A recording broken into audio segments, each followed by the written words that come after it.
Hello దోస్తులు, వేడి వేడి అన్నంలో టమాటా పచ్చడి ఎవరికి ఇష్టమో కమెంట్ చేయండి. టమాటా పచ్చడి చేయడానికి కేజీ టమాటాకి 100 గ్రామ్ చింతపండు అయితే ఉడకబెట్టేస్తుంది అమ్మ. పనిలో మేముంటే పనిలో ఆర్యన్ ఉన్నాడు. పౌసర్ తీసుకుపోయి నీళ్ళతో ఆడుతాడు చూడండి.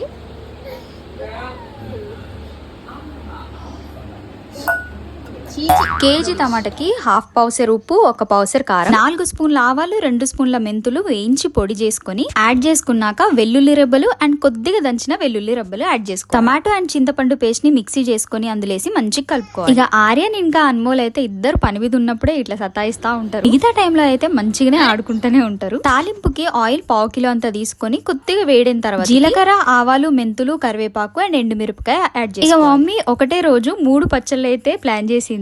ఉసిరికాయ పచ్చడి అయితే అవ్వలేదు కానీ పండు మిరపకాయ పచ్చడి ఉన్ను టమాటా పచ్చడి అయితే ఒకటే రోజులో చేసేసింది. ఇక్కడ చూడండి మనోళ్ళు మురుకులు తినుకుంటూ మూవీ చూసుకుంటా చిల్ అవుతారు. నాకైతే టమాటా పచ్చడి కంటే పండు మిరపకాయ పచ్చడి బాగా నచ్చింది.